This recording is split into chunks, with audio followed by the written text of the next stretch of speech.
So, hello everyone. There has been a little break now of about 2 weeks where I was busy and traveling also, and therefore the hobby didn't really get any time. But I'm back, and what did I find in my inbox somewhere? They were talking about a Freeware aircraft from Aerobask, and I thought, well, that's a good idea, let's have a look at that. And yes, it is actually a really nice offering that Aerobask is giving us, and you can get this fantastic little freeware, which I'm pretty sure is close to payware quality because Aerobask is doing it. Yeah, you can get it here on the Explain.org forum. I'm going to post a link then in the description. It is a Robin. It's a French company actually who builds these aircraft, and it's a DR401 CDI 155. I think it might mean that this is a diesel motor, but don't hold me to it. I'm not sure. But it is, yeah, it's a series of sturdy little aircraft, so they're relatively small GA aircraft, and they have this very distinct form, and we're going to look at it right now in the simulator. Just to show you another thing that comes with it, Aerobask has provided 3 PDFs. There's an owner's manual with some instructions on how to install. To tell you the truth, this is I'm pretty sure there are not very many people who can put this to HDR plus SSAO and maximum no compression without having some issues, but they do have 4K textures, so if you can really vamp it up that high, I don't know, you might get an even better picture than what I have now, and I don't have these settings. Anyway, what they've done is they have built in the Garmin 1000 of Lamina, so that's the default Garmin, which makes this a relatively modern cockpit compared to the older clock shop that Robin aircraft used to have. And yeah, so they're giving us here some instructions what you can find where. So for example, this is the fuel pump, and external lights, landing lights and taxi lights are here. There's the flaps, and we have an alternator, we have a FADEC, so there's some kind of FADEC engine control. And masters, here's the voltage. There is an extended range tank. I think it has about half the capacity of the other tank, and it's modeled as the left and right tank, but the upper tank is the main tank as far as I understand, and it has, I don't know actually how many gallons. According to this scale, we're talking probably something around 40 gallons or so, and the lower tank I think has half of it, so it's about 20 or so. And you can switch when one of the tanks, where the main tank is going to go empty, you can switch to the auxiliary tank and continue your flight. So all in all, we have probably around 60 gallons of fuel on board if you fill her up. Well, there are chocks, but they only come as long as the batteries are off, and yeah, there's a canopy that opens and closes. There are some speeds, so we're climbing in and around 65 knots. Flaps up climb is about 78 knots, or 145 kilometers an hour, because we're in Europe here. Maximum operating speed is 140, never exceed speed is 146. In landing, the maximum speed is 92, and landing speed final approach with in and around 65. So as a lot of GA aircraft, about the same range. So enough of that.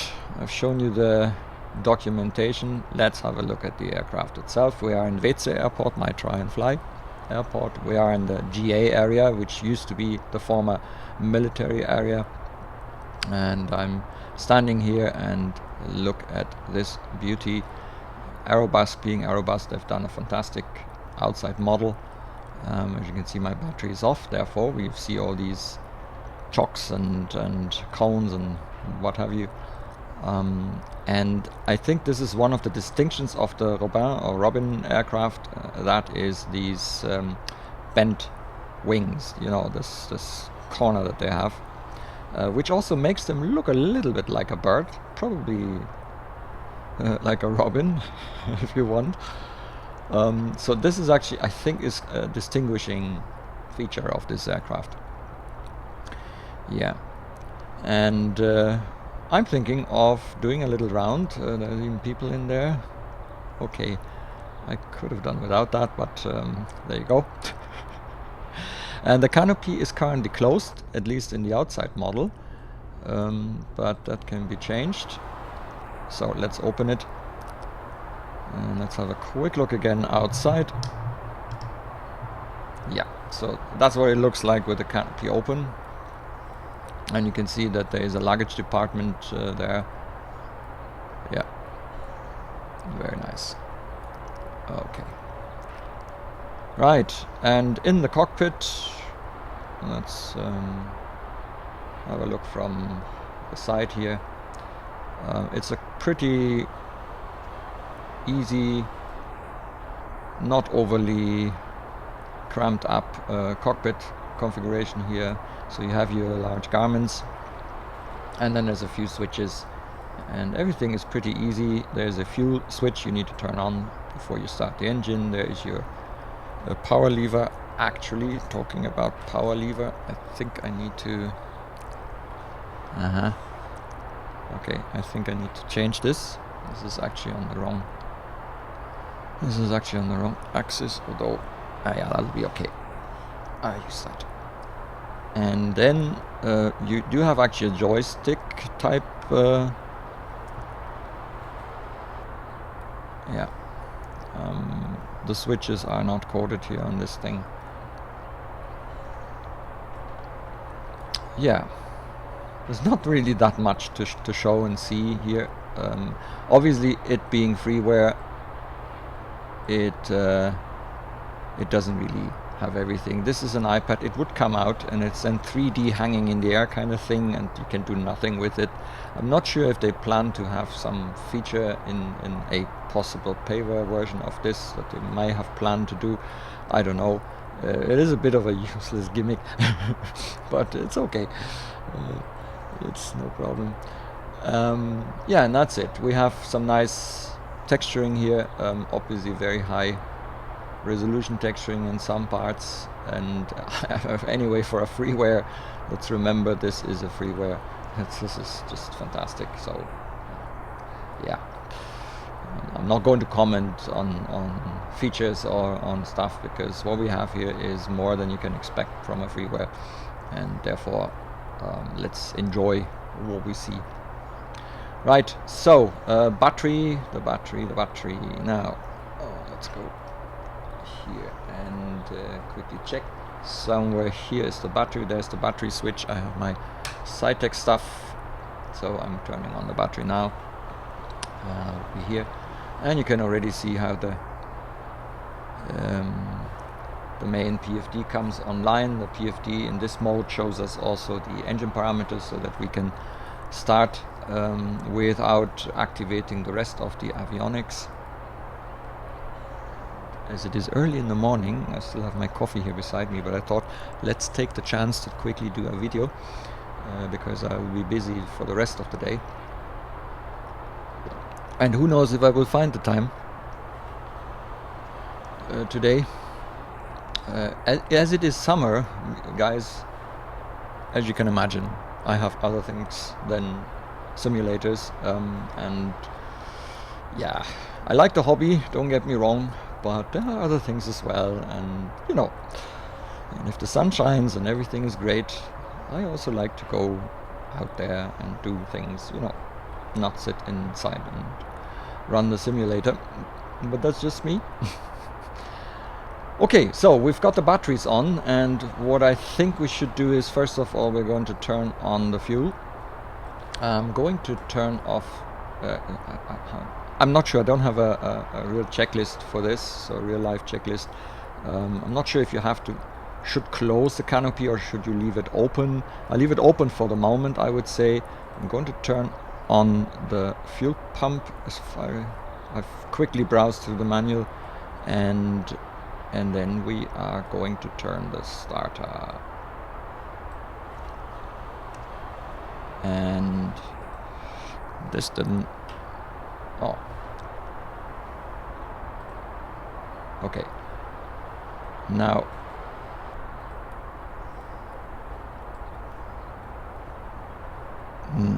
You would think that we should hear some engine noise, but there is something weird. Let's see. Oh, don't ask me how that happened.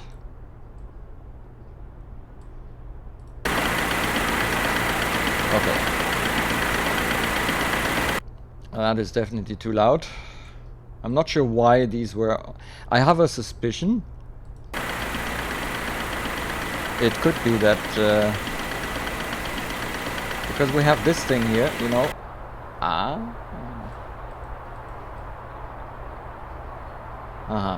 So if you click here, you're but it turns off completely. Now that is not helpful. So I'm going to bring them up, but being conscious of the noise level.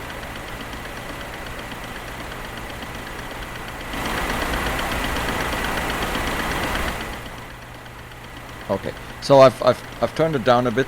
I'm looking at OBS's levels here, and try and have not the desktop audio above the green. I'm just going to bring it down a bit, because otherwise it is actually rather difficult to listen to me and have the noise of an aircraft. Now I guess it is a bit louder than it would have to be. Let's close the canopy, and yeah, that looks much better. So, interesting feature. I was wondering about this click spot here. Now we know it actually turns off the sound, and it seems you can't turn it on again. Not sure if that was intended, but yeah, that's the way it seems to work. So let's put on the oh, was that the master what? Master engine. That's the alternator, which is on. I've turned it on from the outside. Okay, so the alternator, if you do not have switches. Oh my god, what's this? This looks a bit odd. I think they try to simulate vibrations, but that looks weird, because you wouldn't expect those instruments to stay calm.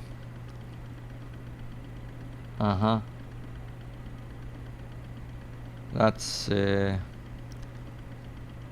bit odd. It looks odd as well. Okay.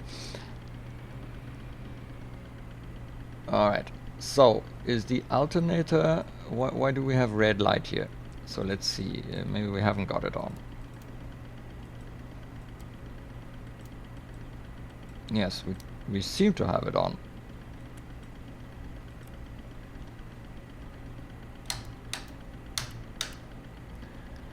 Not sure what that light is for. Alt. Good question. Let's see if this test works. It does work. Okay. The flaps here is the flaps indicator. We have the flaps still up. And there is a trim that you can probably use. Well, I have keys for that assigned, because there is no trim wheel.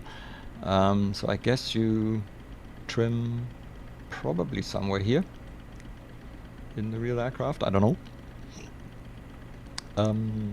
It's not quite obvious. Anyway, so this is the internal lights, which we don't need. Nav light is on.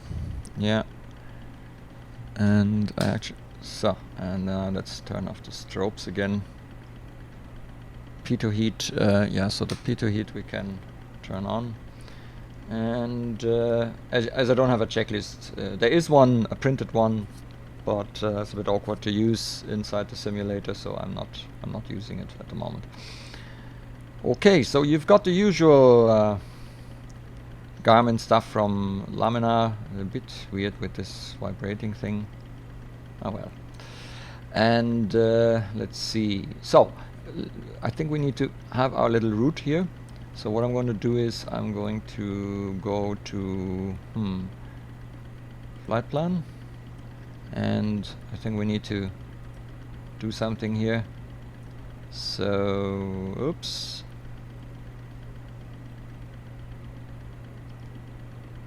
E D yeah, ED.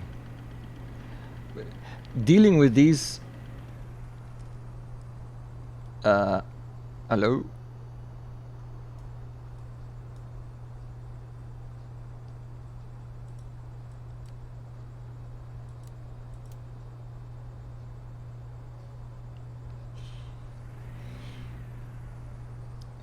It looks as if we haven't got batteries. FADEC is in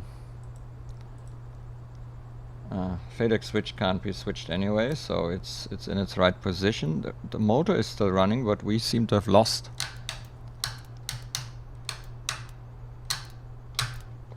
we seem to have lost power. Now that's not a good start.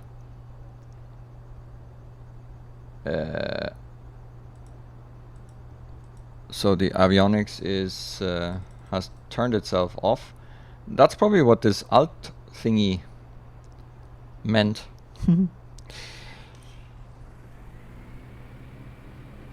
Well, we still have, but our generator seems to be kaput. Let's see. Not a good start. Let's see, electrical. No, electrical is everything okay. Controls, landing gear, equipment, instruments, Garmin. Let's say fix all systems, just in case. Yeah.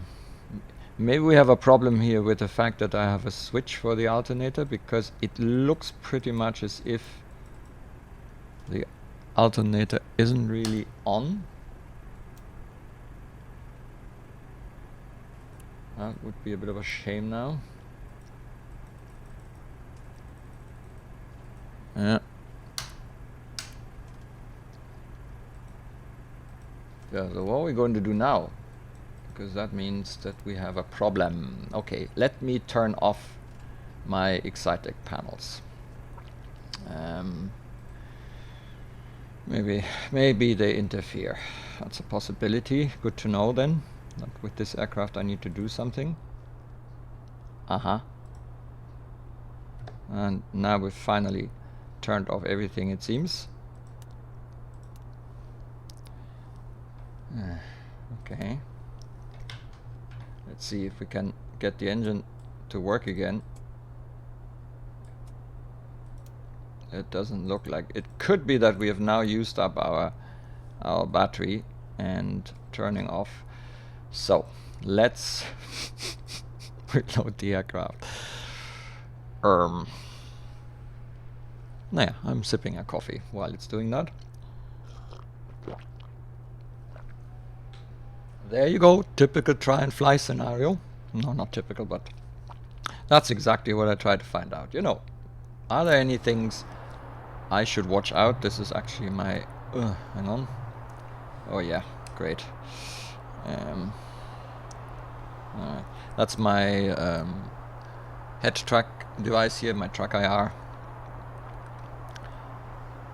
So,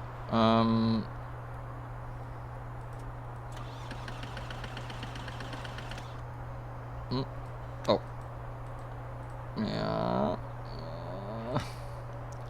fuel pump and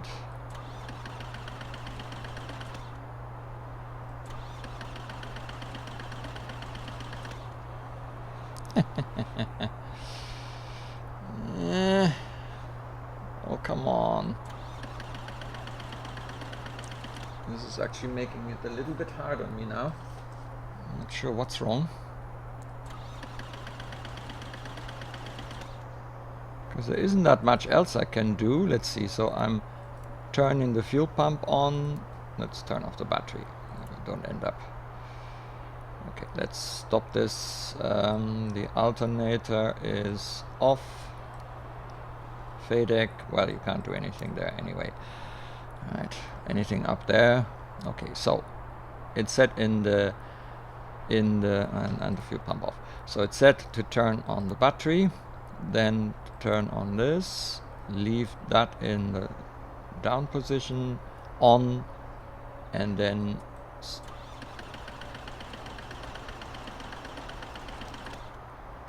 start the aircraft. Yeah, at least that's the theory.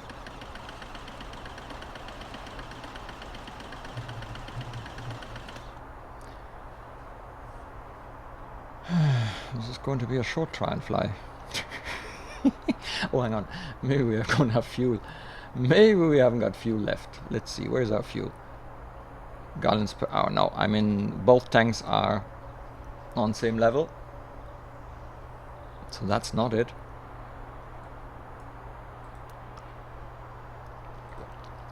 So let's reset. Let's fix all systems just in case.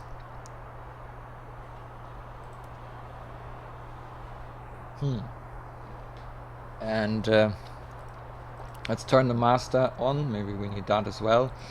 Let's turn the battery on. Let's turn the fuel pump on. And let's try again. Ah, maybe the master was the problem. Alrighty. Okay, looks like we're we're going to get there. So alternator is on. We're going to turn the avionics on. And then now let's see. So now the alt light is off. So maybe my Excitec panels seem to interfere, because I have this with the auto aircraft. If they're not fully standard X-plane, then my switches can interfere. They can make things worse. That's for me good to know, because that would mean that I go and disable in an Excitec panel, an I file that I put with the aircraft. I'm going to disable all the switches and the stuff that does interfere. So I'm going to fly now without hardware. That's okay. I can live with that. So let's try again. And for some reason here they are. Okay. So now it works. Where was I? I think I wanted to start with a flight plan. Yes, and we were interrupted. I have to tell you the truth, these Garmin devices, that's what I wanted to say when we suddenly disappeared here. The Garmin devices are hard to use in the simulator. I always struggle with it, you know, with all these mouse things and stuff, but there you go. That's just the way it is. So now let's see, we need to go here, echo. You know, it's this having to find the right position and all that, which makes it a bit harder. Then Lima and Victor. Enter. And actually we need to delete this particular one. Clear. Enter. And I think I can already use select the forgot. Hang on. This is not a click thing. This is a move the so now we go. Sony 3 Sierra is our departure. Enter. Looking good. Load. Enter. So we've got already everything, which is good. And unfortunately it has put it before our departure airport. I should have known. But possibly that doesn't matter, because now we can go and check out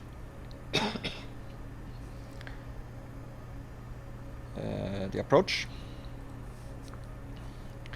We're going to approach on the ILS 27. Yeah, let's use vectors for the moment, because that was actually not what I wanted to do. So let's enter this, try to amend this then later. Actually what I wanted to do is select the arrival, which comes after the approach. Kind of a little logical break, I would say. I would have done it the other way around, but there you go. Sub to 1 whiskey, enter. And load. So this is now a little bit all over the place, I would think. So let's see. Nah, it's looking all right. Well, I think we need to make some amendments here. So there's a flight plan. Now let's no. So let's go down here. Zonep sub to, so LAA we need to clear. Enter. And now let's see. Remat. So for some reason we have EDLV here, and I think this is the initial Echo Delta Lima Victor thingy. I'm going to delete it, and hopefully that will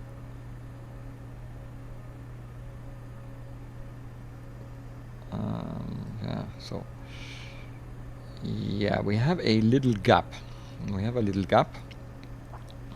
Let's see if we can fix this somehow. Sub to approach. Well,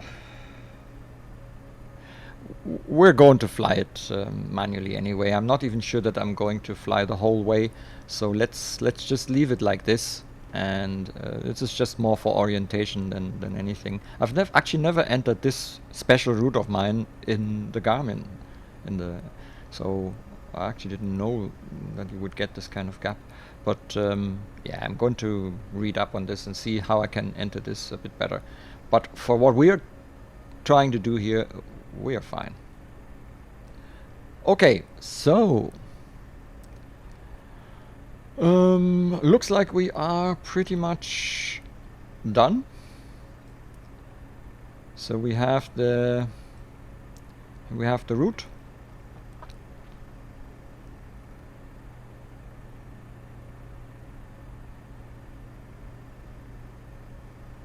And we have an autopilot, by the way, and the autopilot is integrated here in the Garmin, so we can put this one on nav already. So for the initial stage we let the autopilot maybe fly a little bit just to see how that works out. And we're going to set the altitude to 5,000 feet. You can watch the altitude up here. So I'm not even sure I want to go 5,000 with this one. I think I'm going to stay at 3,000. This is a small GA aircraft and we're not going to fly the whole route anyway. Just want to test a few things and then return to the airport and see how this thing actually handles on landing. So that should do. Everything working fine so far, apart from me not performing properly. Okay, so I think I'm okay. Let's see what the yeah, so I have the track IR device on.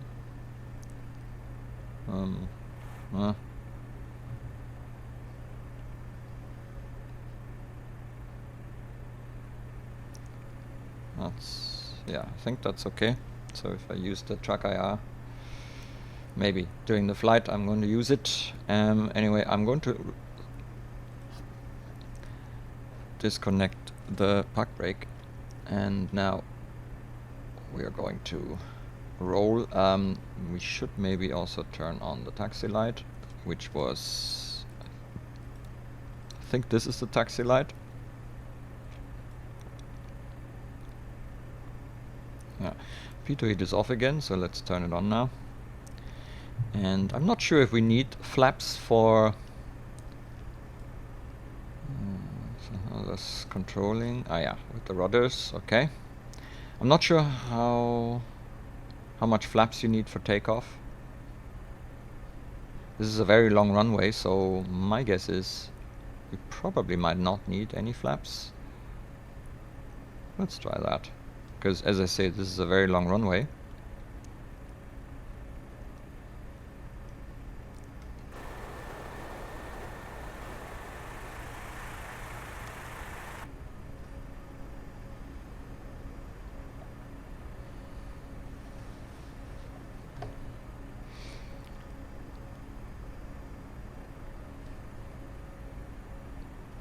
And it has become very quiet. It's like you have noise cancelling headset on your ears and you hear hardly nothing.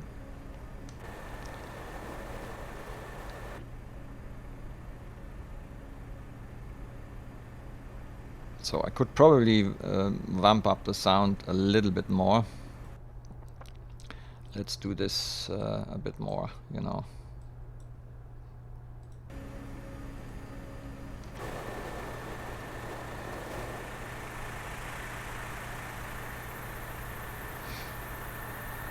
So the sound is actually quite good. It's definitely not the default sound that you would get with a standard aircraft. So yeah, let's continue. The aircraft actually is happily rolling along without me providing any power. And you should probably not apply too much power anyway. So trim wise, when you look here, I've got my trim keys assigned, and I've placed it so that it is in between these two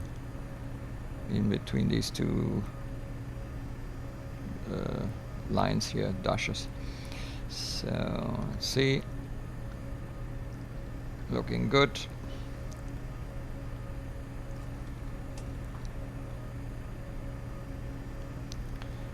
Yeah, the vibration effect was probably well meant, but it looks a bit odd because only the dash is vibrating. All the instruments seem to be disconnected from it. So yeah, I guess we could have done without that.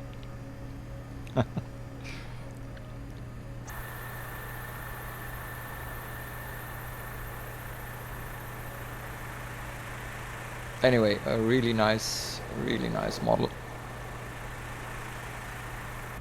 Okay then, let's apply some power. I hope I haven't missed anything. Yeah, and here comes the usual sensitivity. And I think when we are past that red stuff, somewhere in the 60s, we can pull. And yeah. So, I have to get used now to the way you... Okay. So there's no gears to bring up. This is a fixed gear aircraft. And we can already see that it has automatically switched here to follow the GPS. So at the moment I'm still doing it myself. I'm now going to follow the flight director.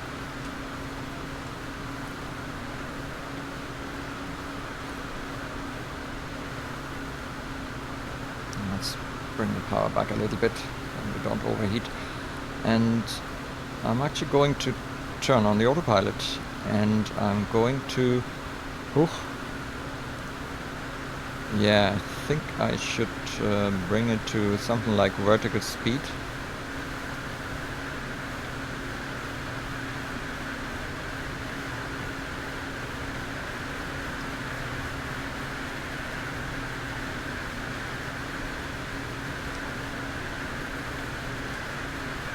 No, that's not what I want. Let's use pitch mode and then, yeah, take that. Ooh, what's it doing?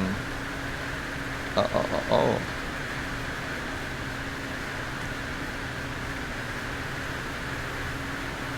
Okay, it needs a little bit of convincing. I've messed a little bit too much probably. Anyway. The aircraft is nicely following our route, so that part works without me having to watch.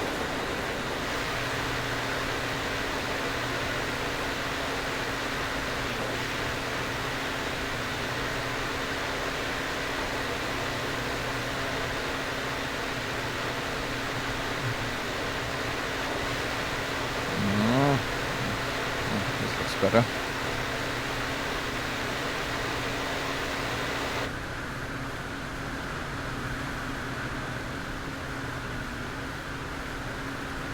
Go through the various positions that I have to find. So we're at 107, we're still climbing 1500 feet. We're climbing now with about 650 feet per minute.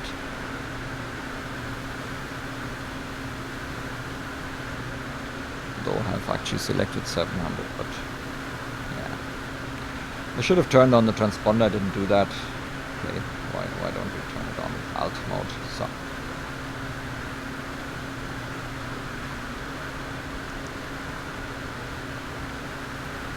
Really nice, really nice. I'm not sure how much power you should apply. I think I remember something like in the climb we should be more like around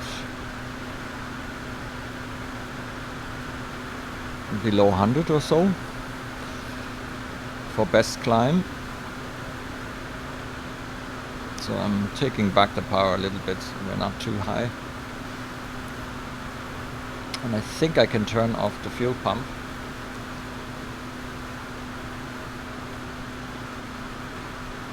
The autopilot is bringing us into the next turn.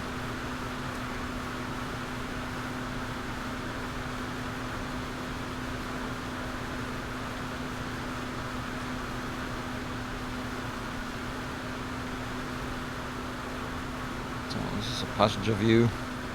Kind of setting up views, but I realize actually there's a lot of the reflections here and they're actually not too good because you don't really see that much. Let's see if it's a bit better on this side. Appears to be better on this side, so I'm going to switch this view. Okay. That's the thing with the reflection stuff. It is good and it can be not entirely good as well, you know, depending on things like that, for example. So this for me this is too much. You can actually not look out the window, and maybe it's realistic, maybe it's not, but it's I find it not that great. So we're at 3000, we're now leveling off, and I'm going to watch the power now.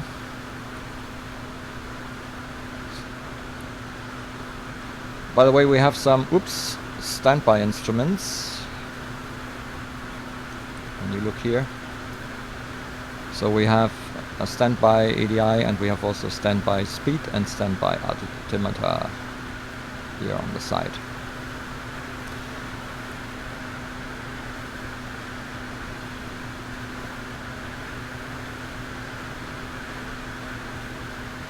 And I remember something like 120 or so for the speed, for cruise speed. I think 140 is kind of a max thing. Yeah, we can see already a white or yellow line or something coming up here. So let's accelerate a little bit.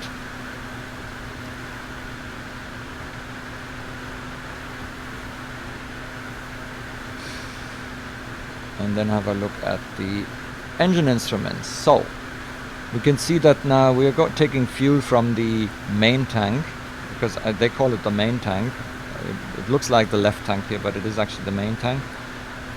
Whereas the right tank with its 20 gallons is still untouched. When we have used up the fuel, then we need to find the switch for the auxiliary fuel tank, and that is somewhere here in the cockpit.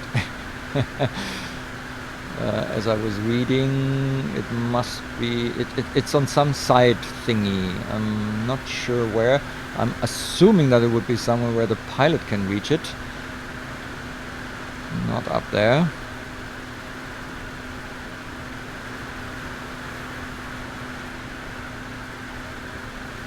Okay, auxiliary tank, here it is. Quite simple. So once the main tank is a bit low, then so overall fuel we see we have now about half, then you can switch this. I think there is a condition, this wouldn't work with full tanks or something. I can't remember, I need to look in the manual again. But yeah, you can switch to the auxiliary tank once the main tank has more or less been depleted. So 113, I think I leave it on these engine parameters. Let's look again at the... So fuel flow is about 6.3 gallons per hour. There is no levers that you can use to control this. So basically we have this FADEC, which is an automatic engine control thingy, and let's assume that they are going to control the engine to use an optimal, let's say, fuel flow on it. Oil is in the green, the temperatures are in the green, and yeah, CHT is also in the green. That's the rudder indication. That's our elevation trim at the moment, slightly towards the down. Flaps are up. We have about a 24-inch manifold pressure. There's about 2090 RPM, so there's probably more on the lower end. That's probably the reason why we are stuck here around 113. But I guess for our little test flight, that does it. So let's see what happens when I do actually change parameters a bit. So fuel flow is going up, speed is going up. Okay. So let's leave it at 25 maybe, and 2100 RPM.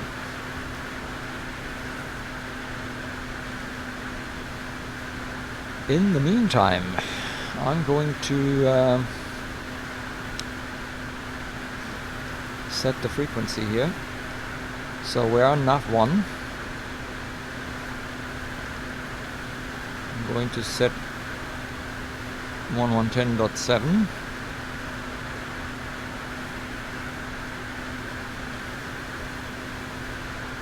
Alright, and on nav2, question is how do you push here.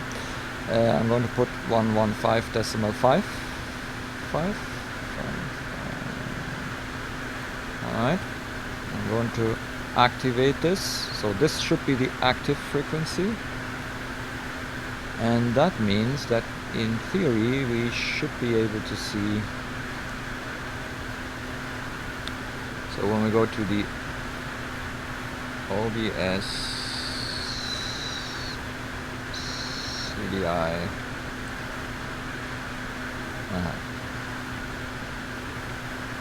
DME,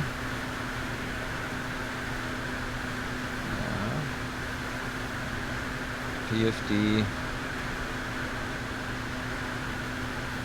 yeah, we can turn on DME. Can we also let's go to the main display here. So can we turn on bearing 1 and bearing 2? No, bearing 2 we wouldn't be able to see anything. I've turned on DME, but it's only on 1. Can I not turn on DME 2? Apparently not. Okay.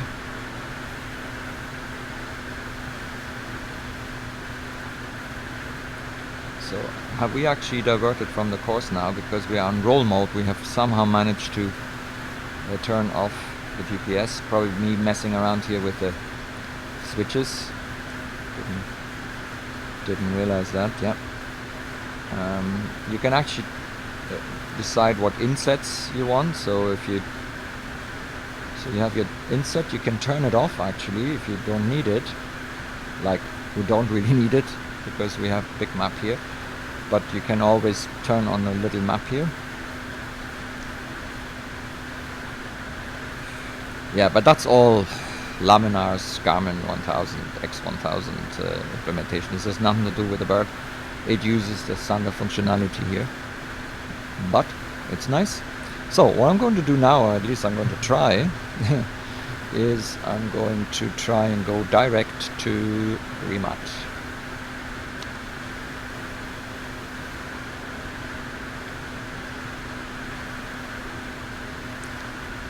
if I figure out how to do this.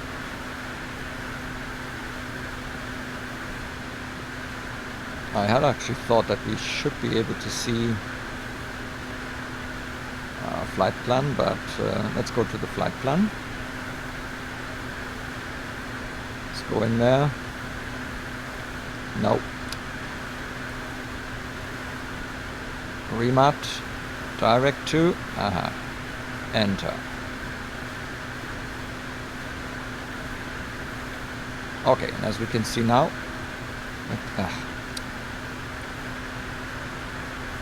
okay, we're now flying directly to Remat and getting ready then for the approach.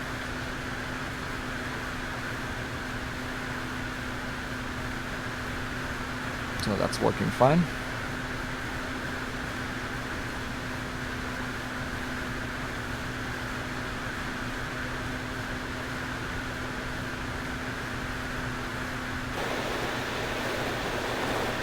Let's hope that the sound isn't too loud now outside.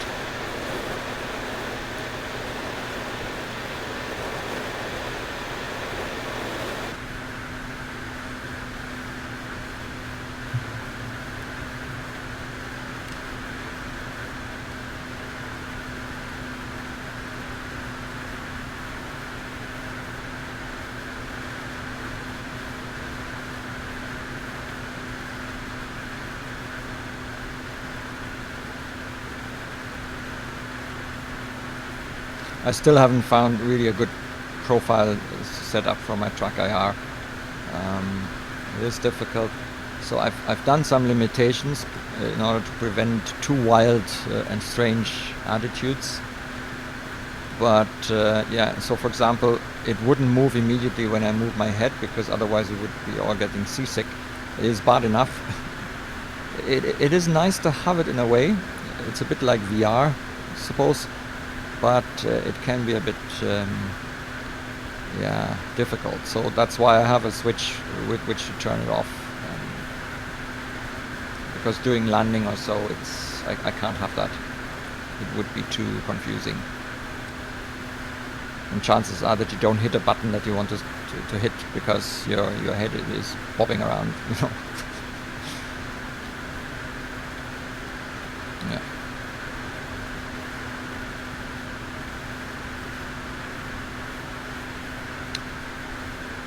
So we're approaching Remat now. Let's see if we have any indication.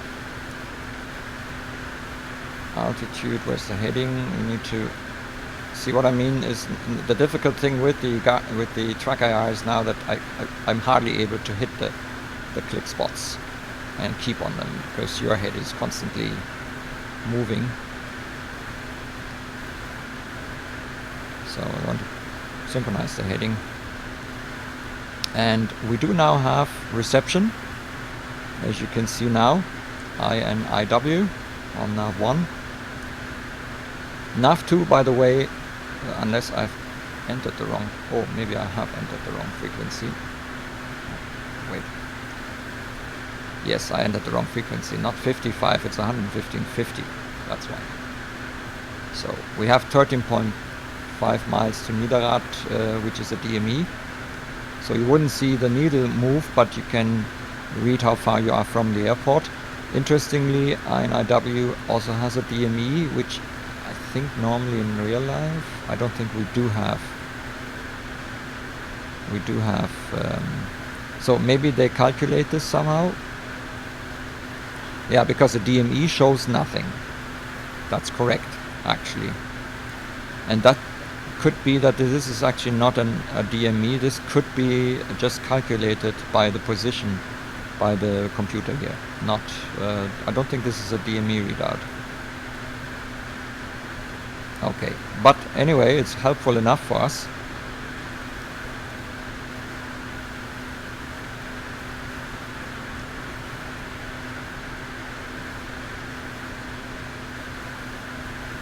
So you can see now how we are flying towards Remat.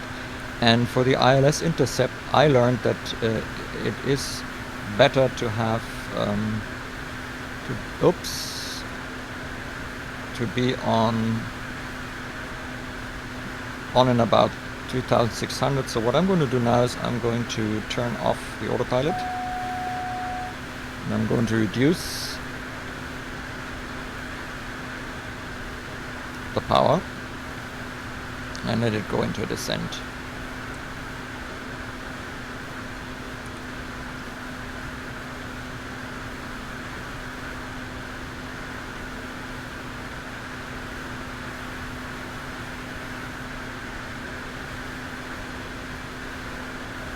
So I haven't done anything, I just reduced the power and I let it kind of find its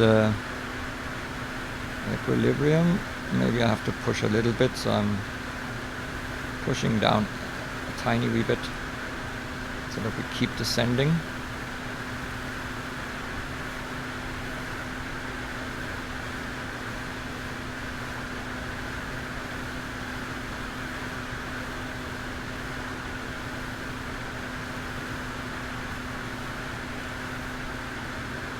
And now I'm going to switch to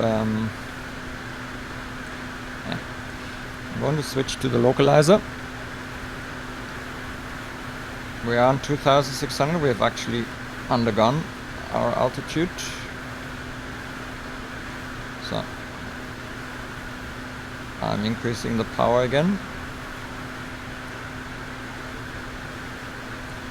It's going to be probably more of a manual flight this time. And here it is. So let me quickly see. I would now arm the approach mode and re-enable the autopilot. Oh no, no, no, no, no, no, no. What are you doing? I shouldn't have done that. Okay, autopilot off. This is not good. It has trimmed the plane completely. Alright, that was not good. Anyway, let's follow the localizer here. We are almost on the glide slope anyway, as you can see.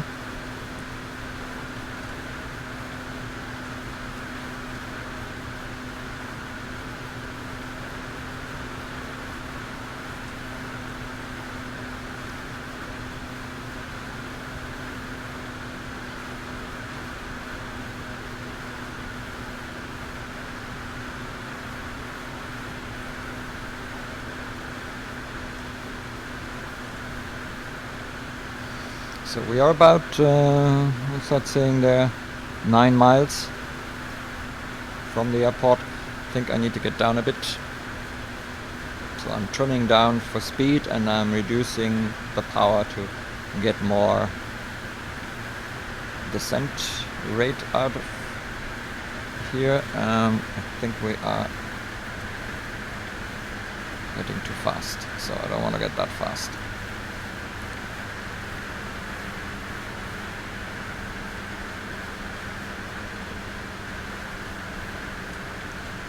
Because we actually need to get slower, because we want to bring out the flaps.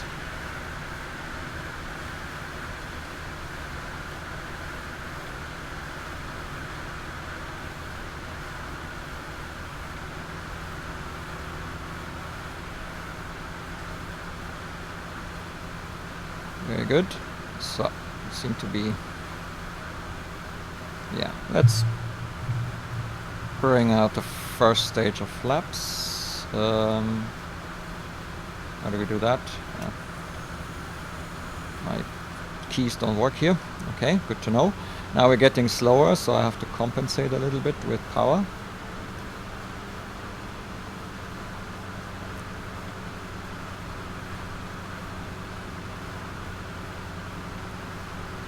It's the usual sensitivity in X-Plane with my joysticks.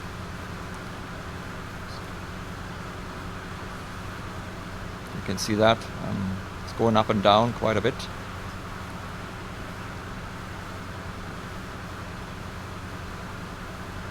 So we're a bit under the glide slope, so let's try and get back more or less on the glide slope. So I've provided some power without trimming. So the aircraft is now starting to sink less.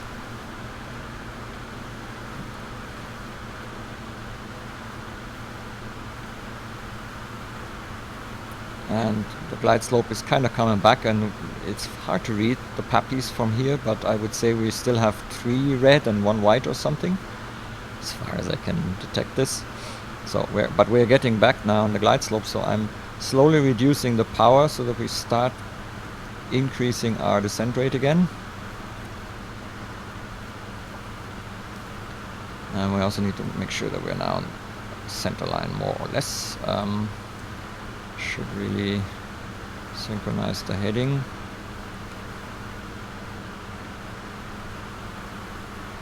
And also put the altitude on 3000 for the go around. Okay, this looks good. I'm going to extend now second stage of flaps. And again, we are ballooning slightly. I need to counteract that. And we also want to reduce the speed actually to about, what was it, 70-ish, 65-ish or 68-ish, if I remember correctly.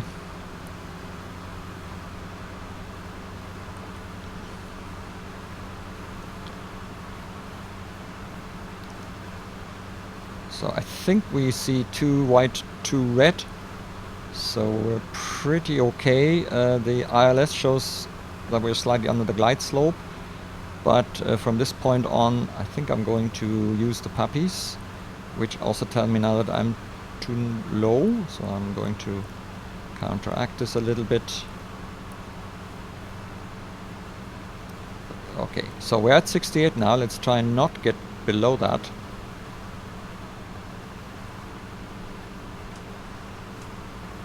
Okay.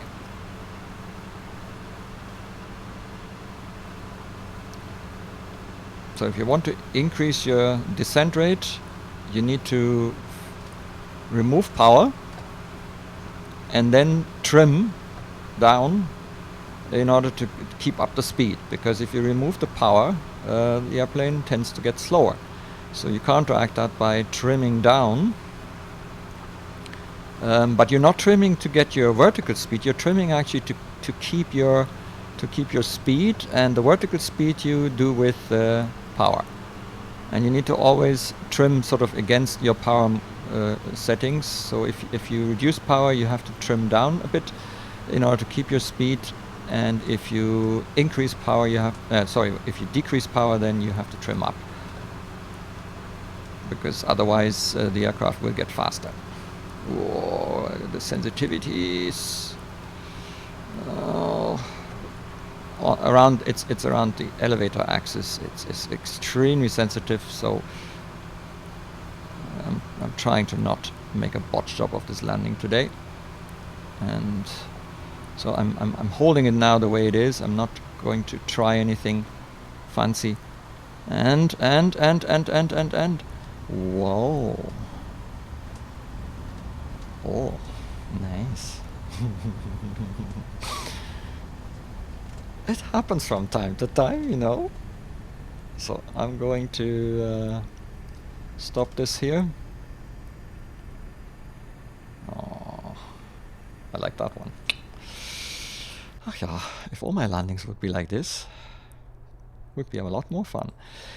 Anyway, so let's see, where would we place ourselves? No, not there, not there. Yeah, let's place ourselves here at the runway. And off you go.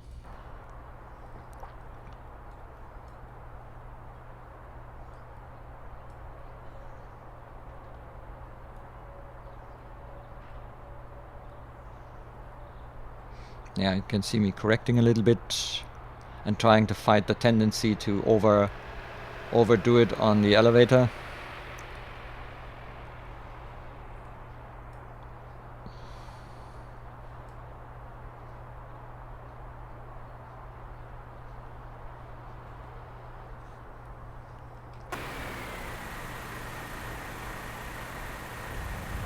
Yep.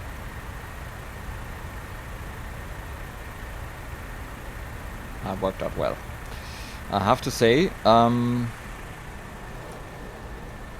not sure if this is actually the flight model helping me here, or if it's just luck. But today I got it right. But yeah, when I was not moving the elevator anymore. I really kept it steady fast. I had my hand actually pressing against my chair, and keeping it and holding me from the tendency to counteract some stuff. And that has helped, because I just used the power to control a little bit the pitch. I didn't do anything with the elevator, because it is so sensitive that smallest movements and the thing goes up and down, and that's when that happens shortly before I touch down, then the whole thing is all over the place. So today, yeah, that seemed to have worked, this approach.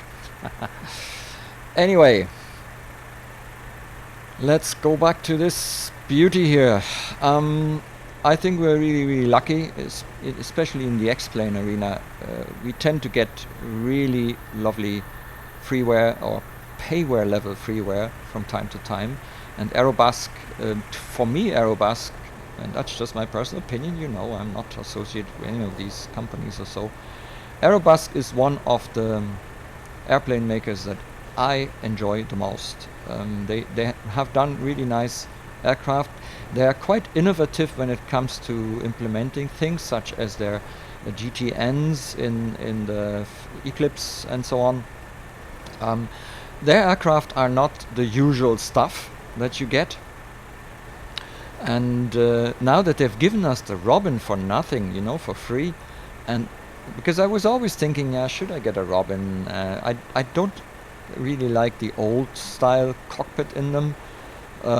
But this is a Robin, or Robin, and it's really well done. It looks awfully good.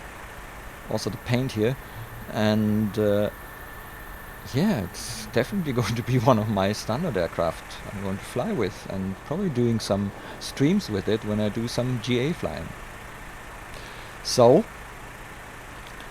really happy with it, and I think you should really go and get it and look at it and give Aerobask a quick look if you haven't had any Aerobask airplane. Anything that I got from Aerobask I do enjoy, even if it's a payware, so it has nothing to do with pay or freeware. I just like what I get from these guys, and so I think with Aerobask you cannot really go awfully wrong if you like the kind of aircraft that they do. Okay, that's it. There's not much more I can show you now. I hope that was helpful, and I would say until next time.